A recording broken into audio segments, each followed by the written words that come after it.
Democratic candidate for the 33rd Congressional District, Carlos Quintanilla. Thank you so much and welcome to Eye on Politics. Well, thank you very much, Jack. It's a pleasure being here. Nice to see you. So first question is, why are you running for Congress? You've done it before. Why do you think it will be different this time? Well, because I've run in the 33rd Congressional District, the old 33rd Congressional District, and I've actually won Dallas County. I beat an incumbent congressman who spent an enormous amount of money to defeat me, and yet I won Dallas County. I didn't win Fort Worth because I was never very active in Fort Worth. People don't know me like they know me here in Dallas. But I won Dallas County. I got 8,000 votes, 7,000 votes. It's not like I'm an unknown commodity here in Dallas. So I think that now with the redistricting of the 33rd, which now includes Pleasant Grove, which is heavily Latino, which includes Arcadia Park, West Dallas, and includes the Bachman Lake, Webb Chapel area, parts of Grand Prairie, which is very heavy Hispanic. It's a Hispanic majority district. And I think that my chances are very, very good.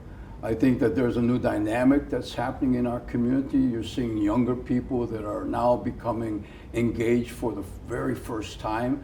You see a lot of young leadership taking, very public positions and walkouts and on issues regarding ICE. And so if I can galvanize that Latino vote for the first time in the history of electoral politics here in Dallas, I can win. I have a history of community activism. You've interviewed me many, many times, so I'm not unknown.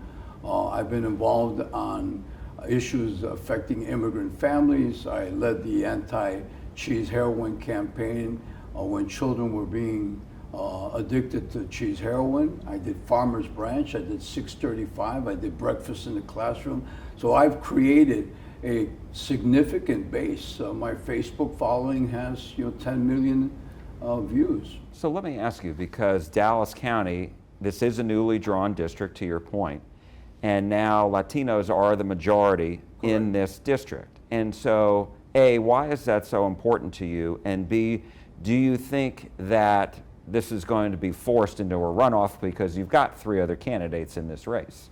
I think it will go into a runoff. I don't think that Julie Johnson is going to win outright. I don't think Colin Allred is going to win outright. And you have to look at the dynamics of the 33rd Congressional District. Colin Allred and Julie Johnson are from the old 32. Julie Johnson doesn't even live in the 33rd Congressional District, but she's running because it's been gerrymandered. So the dynamics are very different. You now have Pleasant Grove, you have Arcadia Park, you have West Dallas. The dynamics have changed. And I think it's going to be very difficult for either Colin Allred or Julie Johnson, who are spending on an inordinate amount of time, a lot of money, trying to get the Latino vote. I don't think they're going to be able to do that. Do you think you're going to be able to make a runoff? I'm hoping that I am. I'm hoping to mobilize my base. I've got a history of getting votes in the Latino community and in the African American community. So I think that my chances are pretty good. I think that they're trying to pretend that I don't exist. Julie Johnson says, well, my opponent is Colin Allred, and Colin Allred says my opponent is Julie Johnson. But if you hear their messaging, they're focusing on the Latino community because they need to get the Latino vote in order to win. And the fact of the matter is that I've been involved in the Latino community for a very long time. The Latino community knows me, the Latino community supports me, and I think that this time around they're going to come out. But that doesn't just, my support is not just in the Latino community. I've been very active in the Black community. I've been very active with the Next Generation Action Network. I've been there on the protests on Black Lives Matter. I was on the protests in the bridge. I was there when Dominique Alexander was arrested at Dallas headquarters. I've been there for the Black community for a long time. I've been very active and probably the only individual that spoke out publicly and consistently on the issue of Gaza. I've attended the different protests. I've been at all the mosques that are located in the Muslim community. I've reached out to them. I've been to their homes. I've been campaigning diligently, and I think so my chances are pretty good. Now, given all that you've just said, is this your message to Democrats as to why they should vote for you over the other candidates? No, my message to Democrats is not that they should vote for me because I'm Latino. My message to Democrats is that they should vote for me because I don't take any APAC money. I'm not a stockbroker. I haven't made $47 million. I haven't passed legislation that criminalizes undocumented individuals simply for being here in the United States. We cannot lie, or we cannot ignore the fact that Julie Johnson spent 2 years in Congress amassing a net worth of $47 million. Or we cannot ignore the fact that just in 1 year she made 408 trades. And we cannot forgive her for making $4 million on the Palantir stock that is a company that was given a $37 million contract. She knew that they were going to issue a $37 million contract a month before they issued it. She buys the stock, they issue a $37 million, and in 10 months she makes $4 million on a company that was created to identify, to hunt down immigrant families. And if it were anyone else, there would be outrage. They would say, why is a congressman making $4 million off the backs of immigrant families? And so that's why Democrats need to vote for Carlos Quintanilla. And we need to point out that Colin Allred voted for a bill that criminalizes immigrants simply for being here without any due process, without any final conviction of any crime. And so he just basically went along with the Republican leadership and voted for the Laken Riley bill that significantly and adversely affects immigrant families. So you have two candidates running in a majority Latino district now preaching the gospel that they're champions for immigration. They haven't been there on issues on the deportations. They were silent on the issue of the two individuals that were killed at the 8101 Stemmons Freeway. They haven't been involved on the issue of the detainer policy in Dallas County. They've been absent on immigration. So let me ask you, because I did ask Congresswoman Johnson about the issue on the stock trades, and I've seen the reports, and she didn't profit from the reports that I saw. She didn't profit $4 million on Palantir. It was somewhere in the nature of $1,000, I believe, if I remember correctly, but it wasn't $4 million. But I asked her about her decision on this. She told me that it was a third party that operated all her stocks, and she made the decision last year to divest, and she said now she's being criticized because she divested. What do you say to that? She's a hypocrite. It's an outright lie. You can't negate the fact that she bought Palantir stock. You look at your portfolio, you know what you're buying, you know what you're investing in, you get your reports. The mere fact that they invested in Palantir should have sent a red flag right from the very beginning. She should have said, wait, I don't want to buy Palantir stock. She bought it. And whether she made $10,000 or $4 million, that's questionable because nobody really knows how much money she makes except Julie Johnson. What we do know is that she has amassed $47 million. Her net worth is $47 million since she became a congresswoman. Well, she's a full-time stockbroker rather than being a full-time congresswoman. Well, she had a law practice, still has a law practice that she has had before coming into Congress. So I don't know, she's amassed $47 million since coming to Congress. That's what the data says. Mm-hmm. That's what the report says. That's what OpenSecrets.com, that's, Yeah, well, she still had the law firm, but be that as it may, I want to go back to asking you about, if you are elected, what are your top priorities? My top priority is to bring services and benefits to the 33rd Congressional District. My job is to make sure that we get vocational training programs, that we get programs to deal with the recidivism and allow individuals who've been convicted of a felony to be able to re-enter society. We need to bring drug treatment programs. We have a very critical issue with drug addiction among young people in our community. We have a serious problem. Yet we don't have enough rehabilitation programs. We don't have enough education programs for them.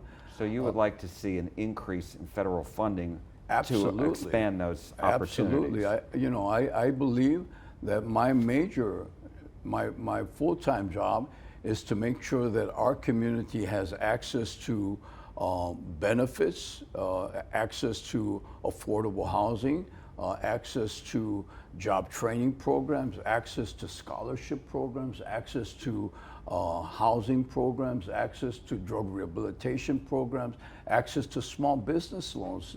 Small businesses are being devastated by the Trump tariffs.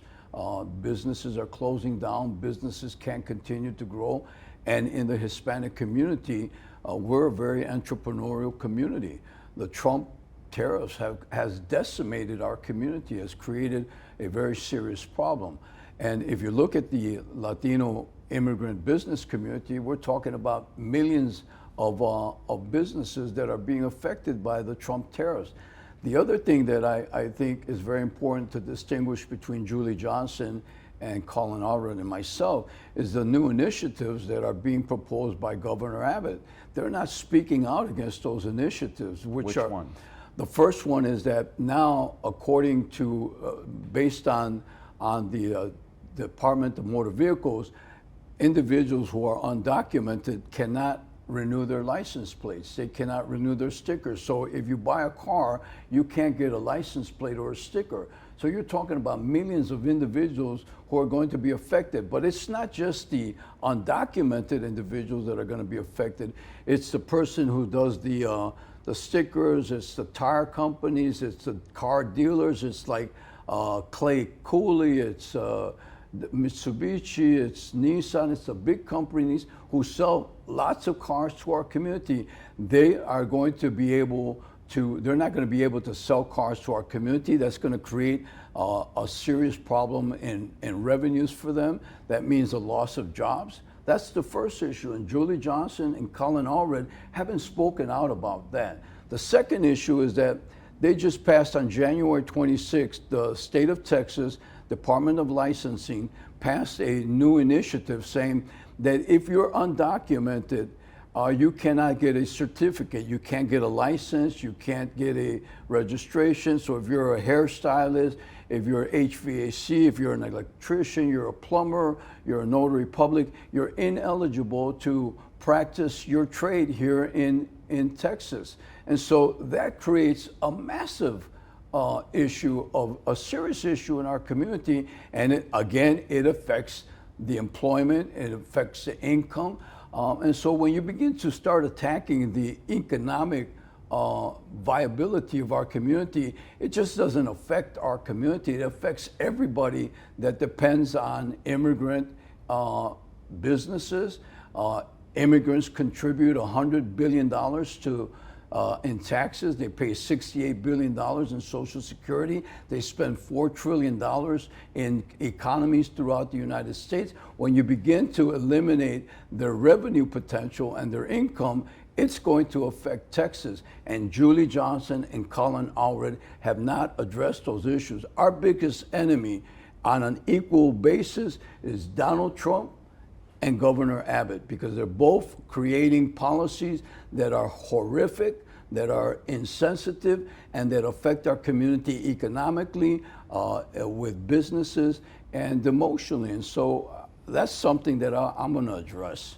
I wanted to also ask you what's in the headlines right now, which is the government may shut down at the end of the week. We're talking on Wednesday. And government may shut down over the dispute over ICE. And there has to be an agreement on Homeland Security Department funding. Right. Do you think this is worth shutting the government down over? Well, I think it sends a message. At least in this department. Right. I think it sends a message to the Republican leadership that Democrats are serious about ICE, that there is a dysfunctionality in how ICE is operating. ICE cannot just be given carte blanche to violate constitutional rights, to enter homes without a judicial order, to break windows without probable cause, to brutally assault citizens and immigrants. And so if there's no checks and balances on ICE, then they're going to continue this pattern of unconscionable behavior against immigrant families and citizens. So what is the alternative? The alternative is to say, hey, listen, if they don't change their behavior, if they don't respect the rule of law, if they don't comply with constitutional rights of human beings, then they should not have funding. They should not have access to any kind of support from Congress. So looking at it from a total perspective, I think that it is necessary, and that the Republican leadership is going to see the seriousness for the first time. Democrats saying we are taking a position on ICE, and if you don't correct that situation, there's no money. I support the government shutdown as a tool to convince and force the Republican leadership to make significant changes and much needed changes within Department of Homeland Security and ICE. It also sends a very clear message to Kristi Noem that her behavior is unconscionable, it's reprehensible, the way that she has acted towards immigrant families. And if we don't send a message to Kristi Noem, she's going to continue that horrific behavior, and that also needs to be addressed. So yeah, I support it. Just on Kristi Noem, do you think she should be fired? Absolutely, there's no question about that. And on ICE, a lot of Democrats say it's time to outright abolish it. Others say it needs to be overhauled. Where are you on that? I think it needs to be overhauled, but it's not just ICE. You need to overhaul the immigration courts. You need to overhaul how judges are appointed to immigration court. Right now, an immigration judge is appointed by Department of Homeland Security. And who is the head of Homeland Security? Kristi Noem. So they basically do the calling for Kristi Noem. There's no due process. There's a new mandatory detention that was just affirmed by the Fifth Court of Appeals that basically denies bond to immigrants who are in custody just in 4 states, even though the rest of the United States still has a bond policy. You have to cut back the ICE agents. I think they need to be eliminated. I think that we need to protect the borders. We need to control the borders. We need to make sure that criminals are not coming in. If you ask any immigrant in America, in Dallas, in Fort Worth, and in Grand Prairie, or West Dallas, or Arcadia Park, do you believe that violent criminals who are raping our children, or who are selling drugs and fentanyl to our children, that are committing violent crimes, should be deported? 100% will say yes, deport them. They're no good. We don't want them here. Because immigrant families want to live in peace. They want to live with respect and dignity, and they're not supporting violent criminals. They're not saying you should not arrest violent criminals. But what ICE is doing is not arresting violent criminals. They're arresting hardworking, entrepreneurial immigrants who have no felony convictions, no violent crimes, who are not here to become a danger to America. And so you really need to do a comprehensive evaluation of ICE and Department of Homeland Security. And if it means eliminating funding for the aggressive ICE agents who are violating constitutional rights and who are acting as Gestapo agents for Kristi Noem, then I guess they need to be defunded. You use the word Gestapo. Do you compare them to Nazis? Absolutely, I do. Why? Why?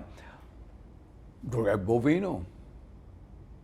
Look at Greg Bovino, dresses up like a Nazi, commandante, has his, Gestapo uniform, his badges, his hair, his look.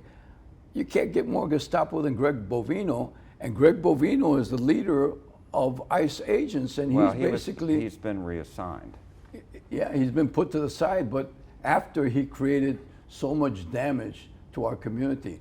And so they're acting without rule of law, without judicial process, disregarding excessive force, killing American citizens without justification. I think that would be an appropriate term for them. But when you talk about Nazis, you're talking about the systemic government murder of 6 million Jews and 4 million I other understand people. that. So when you say that, does that cheapen what happened during World War II? Absolutely does not. I think that what's happening, we look at it from a different perspective. We look at what's happening on immigration is a cleansing of the immigrant community. There's a very strategical, methodical approach to eliminating the significant numbers of immigrants. They're not doing it, sending them into concentration camps, but they're sending them to, to prairie land. They're sending them to Bluebonnet. They're sending them to Louisiana. And I would welcome you to go visit some of these facilities, and you'll see how immigrants are living. They're living in horrific, disgusting, despicable conditions. And we're not talking about one or two, we're talking about thousands of immigrants who are living in filth, in cold weather, not eating right, being treated as subhuman beings in the most despicable manner. That should not be happening in America. Now, they're not being gassed or they're not being led on trains to their execution, but they're being held in a facility that is disgusting, is filthy, is cold, with no access to legal help, without quality health care, without any kind of, the food is horrible. And so, it's not the Jews in the 1940s, and I don't want to diminish that. I think that's a horrific situation, and I don't want to compare. But if you look at it and you put it in a different light, and you look at what's happening now in our communities, and you're looking at the detention centers and the way that people are being treated en masse, it's a pretty sad situation. I also want to ask you about affordability, and obviously it's a very big issue now. If you get to Congress, what bills would you try to pursue and work on to help people lower their costs of just living? Well, I think senior citizens need to get a tax relief. I would work to eliminate any kind of taxes for senior citizens. I would eliminate any kind of sales tax for senior citizens. I would eliminate any Social Security payments that they would have to make, or taxes on that? Right. So yeah. You agree, President Trump had mentioned that, but it's not happening, but you would like to see that happen? I would. Okay. There's some things that I agree with Donald Trump, and there's a lot of things that I disagree with Donald Trump. I think that there should be access to capital. I think that businesses need to be invested and be invested in. I think that senior citizens need to be protected. They need relief. I disagree with him wholeheartedly on his immigration approach. I would basically enact legislation that would take community development block grant monies and take it away from the state and put it into local governments so that they can distribute the money for daycare programs, for healthcare programs, for senior citizens programs, for vocational training programs, for drug addiction programs, and make that money more available and more accessible without it having to go to the state and being controlled by Governor Abbott or Paxton or the Republican leadership. I would also go back to the enterprise zone concepts where the government created enterprise zones, and they basically said, this is an enterprise zone, this is an enterprise zone, this is an enterprise zone. We're going to invest our resources. We're going to make sure that we put infrastructure in there. We're going to make sure that those businesses within those enterprise zones have relief, have access to small business loans, that have incentives to create a business, that have tax rebates on a federal level. And so that would be something that I would push very strongly to basically strengthen not only the Latino community, but the Anglo and the African American community, which has a big problem in terms of entrepreneurial success. Carlos Quintanilla, candidate for the 33rd Congressional District. Thank you so much. Thank you very much, Jack. We appreciate it. We appreciate you.